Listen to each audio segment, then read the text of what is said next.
আওয়াজে বলি আলহামদুলিল্লাহ।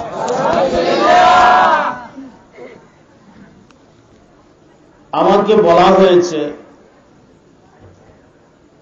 কিয়ামত সম্পর্কিত আলোচনা করার জন্য। এই মর্মে আপনাদের খেদমতে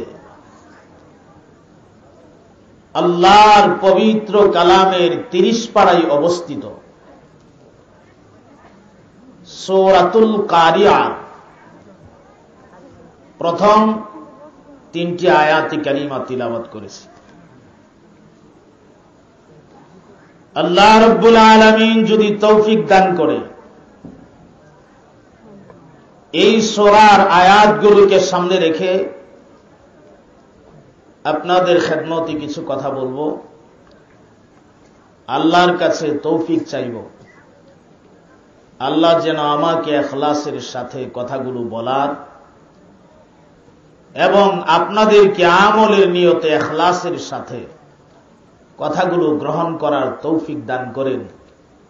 সকলে বলুন আমিন। কিয়ামত বলতে আমরা কি বুঝি?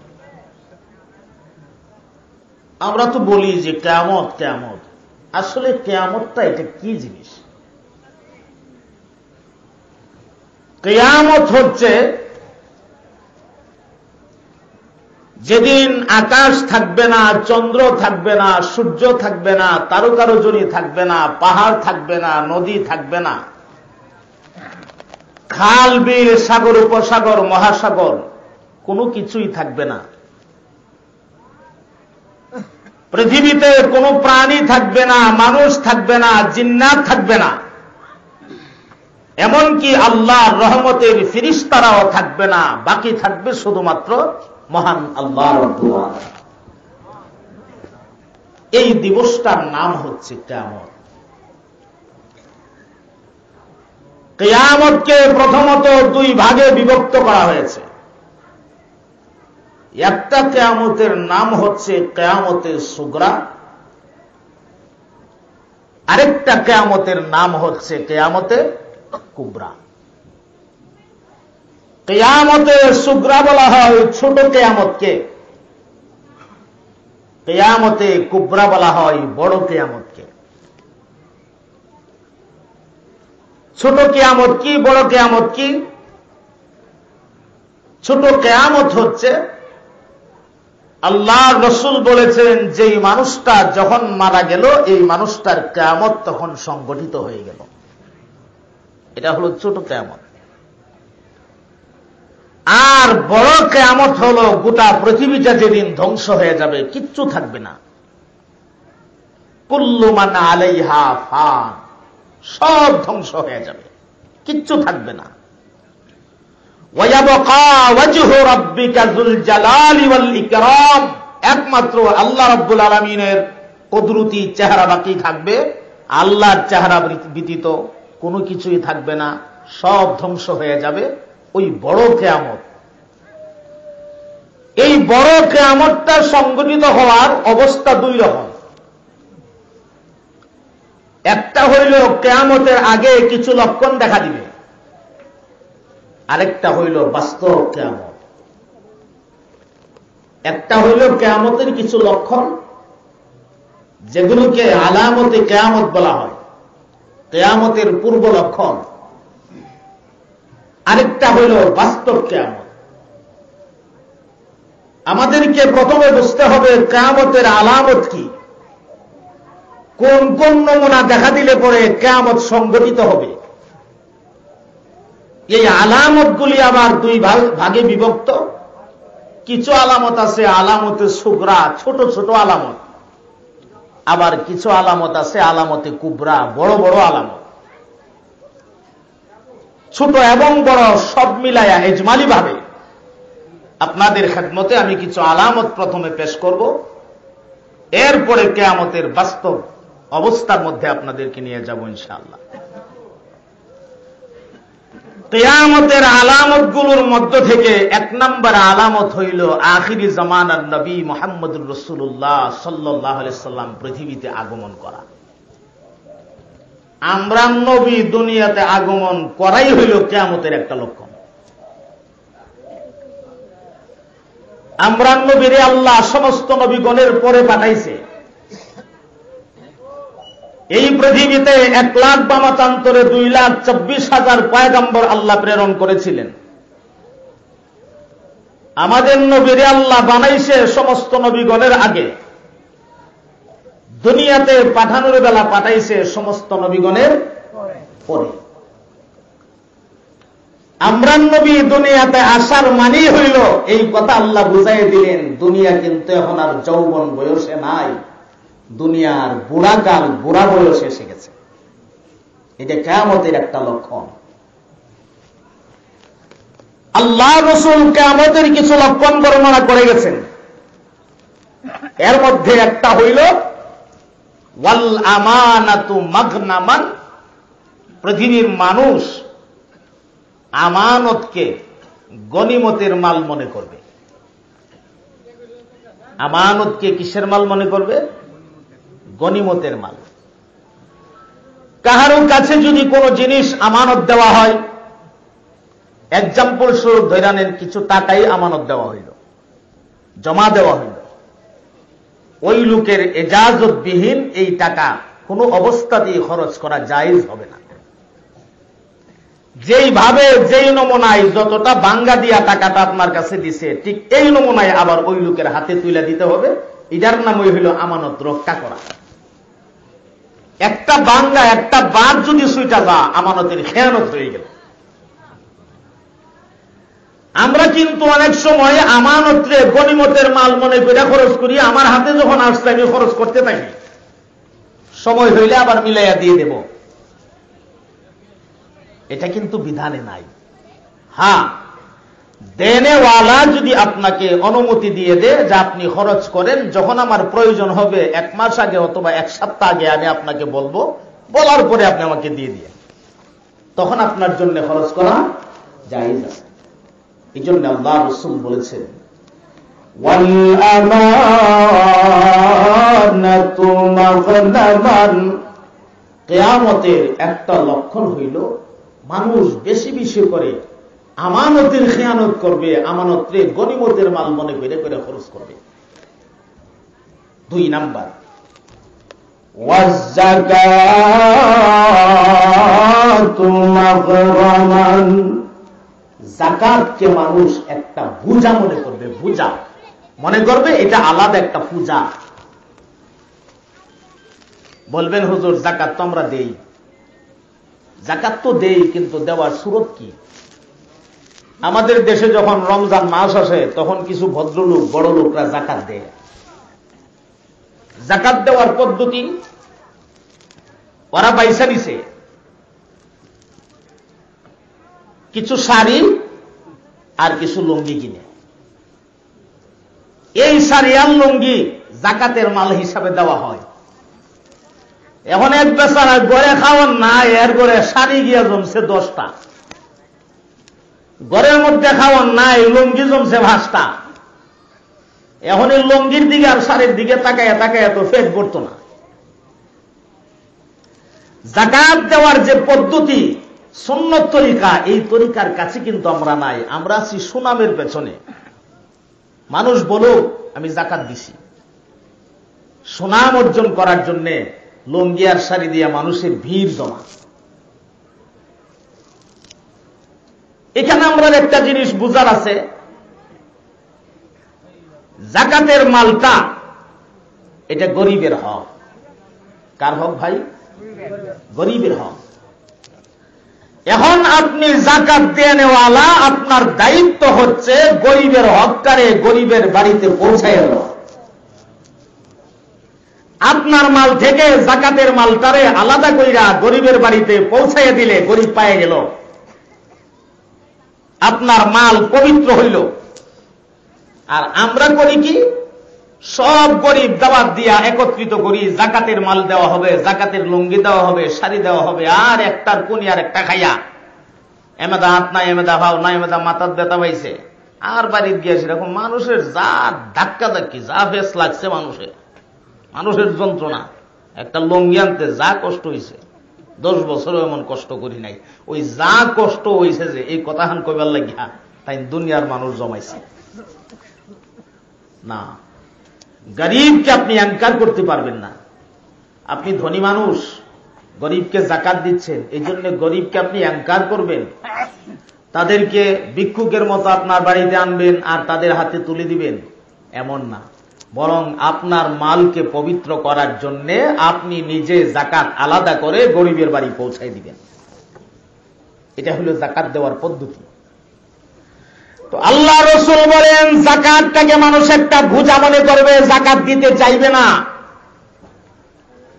আমার দেশে যত মানুষ যাকাত দেওয়ার উপযুক্ত আছে সবগুলি মানুষ যদি নিয়ম মাফিক যাকাত দিত, আমার তো মনে হয় দেশে একটা গরিবও থাকতো না, সবাই যাকাত দেওয়ার উপযুক্ত হয়ে যেত। যত মানুষ আছে সবাই শেষ পর্যন্ত যাকাত দেওয়ার উপযুক্ত হয়ে যেত। কোথায় দিবেন যাকাত দেওয়ার মতো জায়গা খুঁজে পাওয়া যেত না। এই জন্য মুহতারাম বন্ধু, যাকাতকে আদায় করার যে সুন্নত তরিকা আছে, এই সুন্নত তরিকা অনুযায়ী যাকাত আদায় করার চেষ্টা করবেন। আল্লাহ তৌফিক দান করেন, সকলে বলুন আমিন। কিয়ামতের আরেকটা লক্ষণ আল্লাহ রাসূল বলেন, ওয়াতুআল্লিমুল গায়রিদ্দীন, দ্বীনকে অর্জন করবে, ইলম অর্জন করবে দুনিয়া হাসিল করার জন্য। দ্বীনের জ্ঞানকে অর্জন করবে দুনিয়াকে উদ্দেশ্য করে। এটাতে দুনিয়া কামানো হবে তার উদ্দেশ্য। এটা কিয়ামতের একটা লক্ষণ। কিছু মানুষ আমাদের দেশে আছে ইলমকে দুনিয়া অর্জনের পুঁজি বানায় নিছে। বলুন নাই? কথা কয় না মুসলমান নাই?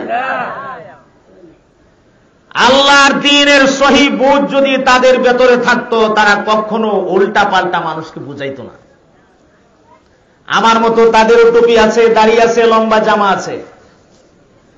আমি যেভাবে মাইক নিয়ে বসছি ওরাও মাইক নিয়ে বসে, আমি যেভাবে গলা ফাটাইয়া কথা বলছি ওরাও গলা ফাটাইয়া বলে, পারলে আর একটু বেশি বলে। আল্লাহর দ্বীন অর্জন করে এই দ্বীনকে দুনিয়া অর্জনের জন্য পুঁজি বানায় দিছে। আর পৃথিবীর মানুষকে, দুনিয়ার মানুষকে উল্টা পাল্টা সমাজ, উল্টা পাল্টা বুঝ দিতেছে। আপনি কি মনে করেন এর জন্য আল্লাহর কাজ গড়াতে জবাবদিহিতা নাই? অবশ্যই আছে।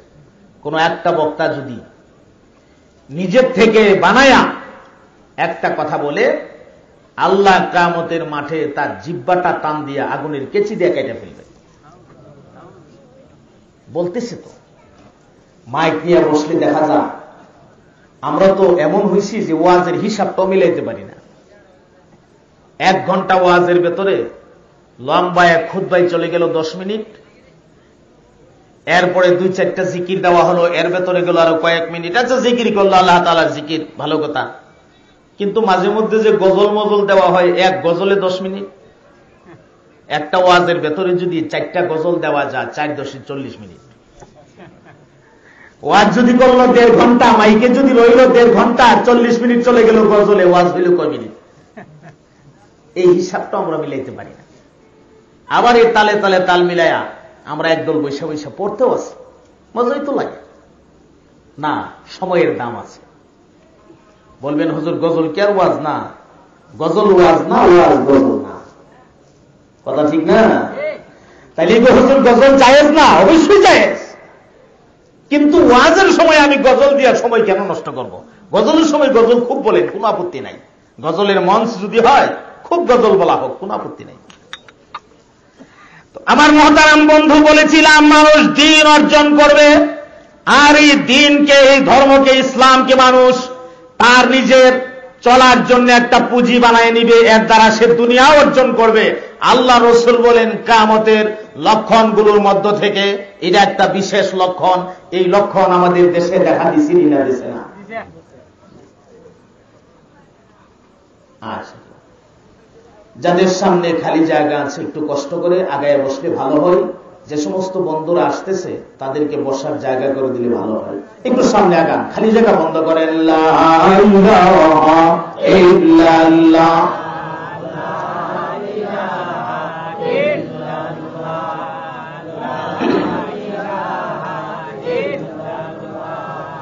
লা ইলাহা ইল্লাল্লাহ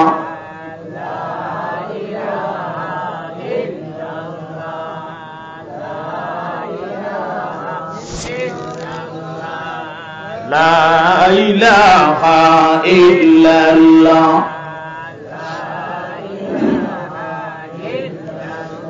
লা ইলাহা ইল্লাল্লাহু মুহাম্মাদুর রাসূলুল্লাহ সাল্লাল্লাহু আলাইহি ওয়াসাল্লাম। কিয়ামতের আরেকটা লক্ষণ আল্লাহ রাসূল বলেন, وَأَطَاعَ الرَّجُلُ امْرَأَتَهُ وَعَقَّ أُمُّهُ। মানুষ তার স্ত্রীর অনুসরণ করবে, স্ত্রীর অনুকরণ করবে, স্ত্রীকে ভালোবাসবে, আর মার সাথে নাফরমানি করবে, মাকে ভালোবাসবে না। এমন অবস্থা আমাদের সমাজে আছে কি না? আর জোরে কান। বিয়ে করার পরে স্ত্রী হয়ে গেছে সবচেয়ে প্রিয়, আর মা হয়ে গেছে বুড়ি। এমন আচরণ, এমন ব্যবহার আমার সমাজের যুবক বন্ধুদের কাছে আসেনি? বড় আফসোস লাগে। একটা স্ত্রী আর একটা মা, এই দুইটা কথার মধ্যে কত বেশ কম। আমি প্রায় সময় ওয়াজে বলে থাকি, ছেলে বিদেশ থেকে আসবে, বাড়িতে স্ত্রী মনের মধ্যে খুব আনন্দ, আমার স্বামী বিদেশ থেকে আসবে, আমার জন্যে হাতে লুলি নিয়ে আসবে, কপালে টিকলি আনবে, গলার হার আনবে, আরো যে কত কিছু আনবে। বেচারি বৈশা বৈশা মন কলা খায়, আনবে যে। আর মা ঘরের কোনায় বসে বসে আল্লাহর কাছে দোয়া করে, সুবহানাল্লাহ বলে। মা ঘরের কোনায় বসে বসে হাত দুইটা উঠাইয়া আল্লাহর দরবারে মোনাজাত দিয়া দিয়া বলে, প্রভু আমার ছেলেটা আকাশে করে আসবে, আকাশ পথে, ওই প্লেনে করে আকাশ পথে আসবে। আমি এই ছেলের মা, আমি মাথার টিকলি চাই না, হাতের নলি চাই না, গলার হার চাই না, আমি আমার ছেলেটারে শুধু চাই আল্লাহ তুমি আমার ছেলেকে সহি সালামতে আমি মায়ের কোলে পৌঁছাইয়া দিও। এই হলো মার চাহিদা। আর বিবির চাহিদা আমার জন্য কত কিছু জানবে। এই জন্য মার স্ত্রীর মধ্যে ব্যবধান আছে না নাই? ও সমাজের যুবক বন্ধুরা, আমি গুনাহগার নালায়েক তোমাদের হাতে ধরে অনুরোধ করে বলে যাব, যাদের মা আছে বিবি পাইয়া মাকে ভুলে যাইও না, এটা কিয়ামতের আলামত। কোন একটা মা যদি সন্তানের জন্য আল্লাহর কাছে হাত তুলে মোনাজাত দেয়, মোনাজাত দিতে দেরি হবে গো, আর এই মোনাজাত আল্লাহর আরশের মধ্যে কবুল হইতে একটা মুহূর্ত সময় দেরি হবে না। এই পৃথিবীতে কোন মা সন্তানের কল্যাণ চায় না। প্রত্যেকটা মা বাবা সন্তানের কল্যাণ চায়। অতএব মাকে কষ্ট দিয়া বিবিকে খুশি করার জন্য চেষ্টা কইর না। মার মনে যদি ব্যথা দাও, মার মনে যদি কষ্ট দাও, আল্লাহর কুদরতি করে যাই কষ্ট লাগবে রে, তোমার কোন ইবাদত আল্লাহর আরশের মধ্যে কবুল হবে না। খুব খেয়াল রাখতে হবে আমাদের। এই জন্য আল্লাহ রাসূল বলেছেন, কিয়ামতের লক্ষণগুলোর মধ্য থেকে একটা লক্ষণ হচ্ছে ওয়াতা'আর রাজুলু ইমরাআতাহু ওয়া আক্কা উম্মুহু। পুরুষেরা স্ত্রীকে খুব ভালোবাসবে, স্ত্রীকে আদর করবে, যত্ন করবে, মমতা দেবে, স্নেহ দিবে, ভালোবাসা দিবে, আর মার সাথে নাফরমানি করবে, মাকে ভালো লাগবে না। মা তখন বুড়ি হয়ে যা, বুড়ি। এই বুড়ির পেটে তো তুমি একদিন ছিলা, কত লাথি দিয়েছ মার পেটে, হিসাব আছে কি? এই পৃথিবীতে মা ছাড়া আমরা পুরুষেরা যারা আছি আমরা বুঝবো না একটা সন্তানকে পেটে ধারণ করা, গর্ভধারণ করা যে কি পরিমাণ কষ্টের বিষয়। এটা পৃথিবীর মা জাতি যারা, ওরা হারে হারে টের পা একটা সন্তানকে গর্ভধারণ করা, এরপরে সন্তান জন্ম দেওয়া, এরপরে লালন পালন করা, এটা যে কি পরিমাণ কষ্টের বিষয়। আল্লাহ আমাদের সহি বুঝ দান করেন, মা বাবার খেদমত করার তৌফিক দান করেন, সকলে বলুন আমিন। এরপরে আল্লাহ রাসূল কিয়ামতের আরেকটা লক্ষণ বলেছেন, ওয়া আদনা সাদিকাহু ওয়া আকসা আবাহু। এরপরে বলেন ওয়া বাররা সাদিকাহু ওয়া জাফা আবাহু। বাবার সাথে নাফরমানি করবে, বন্ধুদের সাথে সদ্ব্যবহার করবে, বাবার সাথে বদ আচরণ করবে, আর বন্ধুদের সাথে সুন্দর সুন্দর ভাষা দিয়ে কথা বলবে। বাবাকে দূরে ঠেলে দিবে আর বন্ধুদেরকে তাই না কাছে নিয়ে আসবে। নাউজুবিল্লাহ বলুন। বন্ধু যখন হয়ে যা বুড়া বাবা আর ভালো লাগে না, আর ছোট বয়সে বাবার আঙ্গুল ছাড়া ভালো লাগছে না, বাবার আঙ্গুলে ধরে ধরে চলতে, আর বাবার পকেট থেকে টাকা নিয়ে চকলেট আর বিভিন্ন রকমের মজা খাইতে আরাম লাগছে। এখন বাবা বুড়া হয়ে গেছে আর বেচারা যুবক হয়ে গেছে, এখন বন্ধুদের আঙ্গুলে ধরে চলতে ভালো লাগে আর বাবাকে ভালো লাগে না। এমন কিছু যুবক বন্ধু সমাজে আছে না? আমার বন্ধুরা সাবধান, বাবাই হলো আপনার কাছে সবচেয়ে প্রিয় বস্তু, তাকে প্রিয় বস্তু বানায় রাখবেন। এর চাইতে বেশি প্রিয় বন্ধুকে বানাবেন না। আপনার বাবা আপনার জন্য জীবন দিতে একটা মুহূর্ত দ্বিধা করবে না, কিন্তু বন্ধু বিপদ দেখলে, বর্তমান যুগের যে বন্ধু বিপদ দেখলে বলবে তুই বিপদে থাক, আমার জান আমি বাঁচাই। কথা ঠিক না? আল্লাহ আমাদের হেফাজত করেন, বলুন আমিন। আল্লাহ রাসূল কিয়ামতের লক্ষণগুলোর মধ্য থেকে আরেকটা লক্ষণ বর্ণনা করেছেন, ওয়াযাখারাতিল আসওয়াতু ফিল মাসাজিদি। মসজিদের ভেতরে মানুষ বড় বড় আওয়াজ দিয়ে কথা বলতে থাকবে। এমন লক্ষণ আমাদের দেশে দেখা দিছি না, দিছে না? কোন একটা মানুষ যদি মসজিদের ভেতরে গিয়ে কথা বলেন, একবার যখন কথা বলে আল্লাহর রহমতের ফেরেশতারা সাবধান করে দে। আল্লাহর রহমতের ফেরেশতারা বলতে থাকে, ইয়া ওয়ালি আল্লাহ উসকুত, ওরে আল্লাহর ওলি আপনি চুপ করেন, কথা বলবেন না। মসজিদ আল্লাহর ঘর, এটা কথা বলার জায়গা না। আল্লাহর ওলি আপনি চুপ করেন। আবার যখন দ্বিতীয়বার কথা বলে আল্লাহর রহমতের ফেরেশতারা বলে, ইয়া আবদাল্লাহ উসকুত, হে আল্লাহর বান্দা চুপ করো। আল্লাহর ওলি থেকে আল্লাহর বান্দাই চলে আসলেন। প্রমোশন হলো না ডিমোশন হলো? ডিমোশন হয়ে গেল।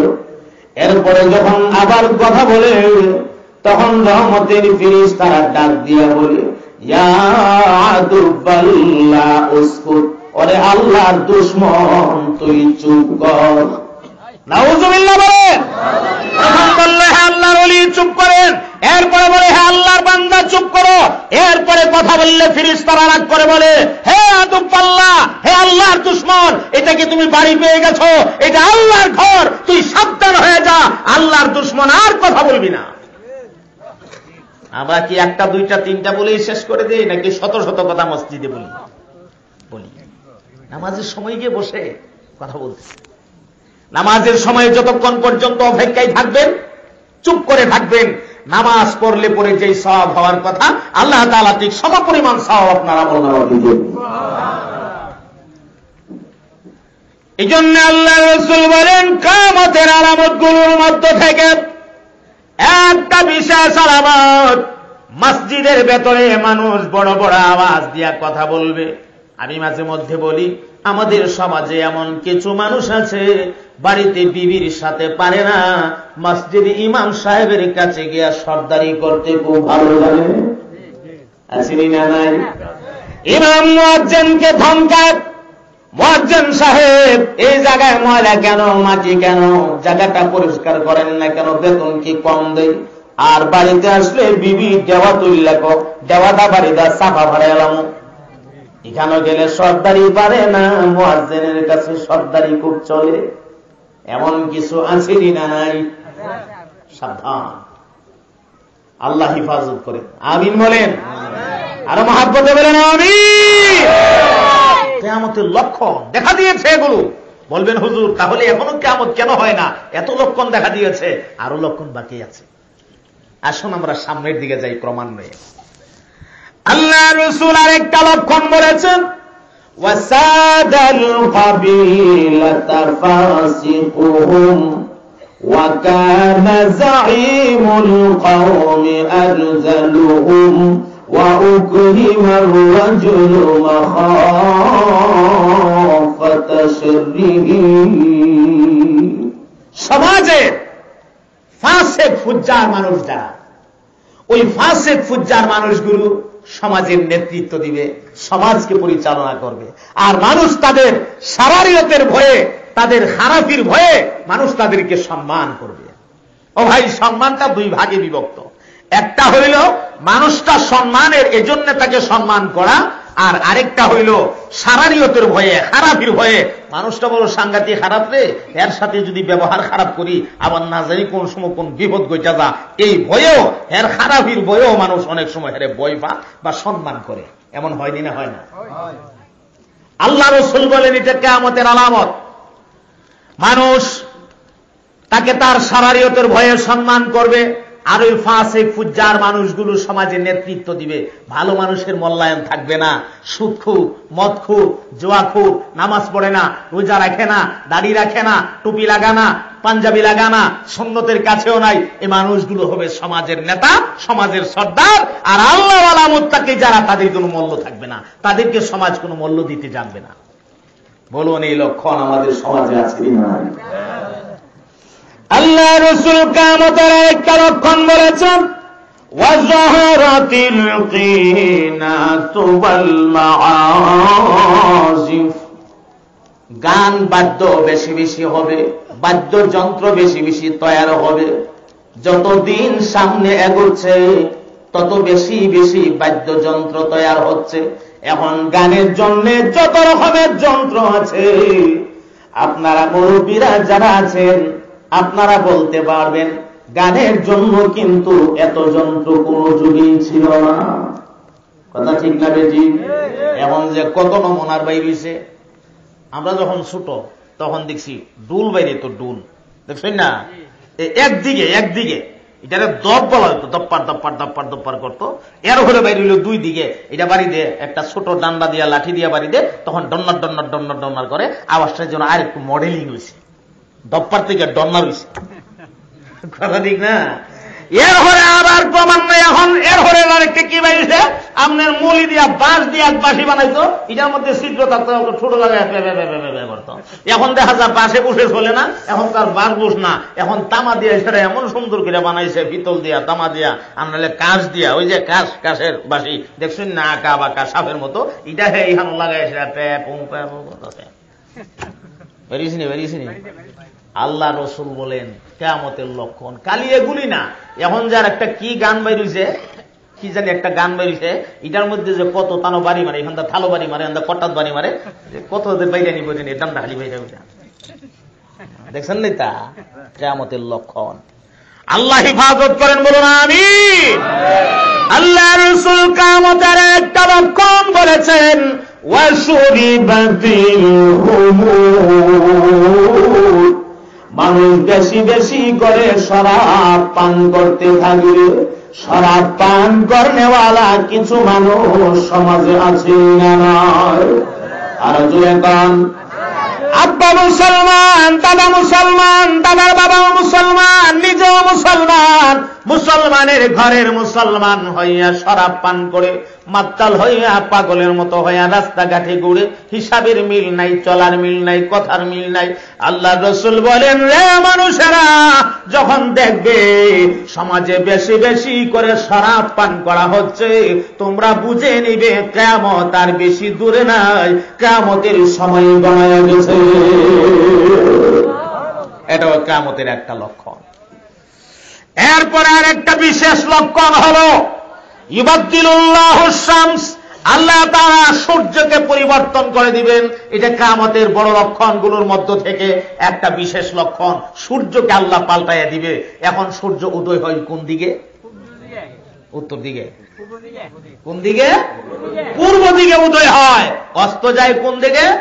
পশ্চিম দিকে। কিয়ামতের পূর্ব মুহূর্তে আল্লাহ তাআলা সম্পূর্ণ পরিবর্তন করে দিবেন। সূর্য উদয় হবে পশ্চিম দিকে আর সূর্য অস্ত যাবে পূর্ব দিকে। যখন দেখবেন যে সূর্য উল্টাপাল্টা হয়ে গেছে, সূর্য পশ্চিম দিকে উঠতেছে, মনে করবেন যে কিয়ামতের সময় একদম গণায় গেছে। বলুন, এই লক্ষণটা কি হয়ে গেছে না বাকি আছে? অনেকগুলো লক্ষণ দেখা দিয়েছে। প্রশ্ন মনে আসে, এখনো কিয়ামত কেন হয় না? আরো অনেকগুলি লক্ষণ বাকিও আছে, যেই লক্ষণগুলি দেখা দিলে পরেই কিয়ামত সংঘটিত হয়ে যাবে।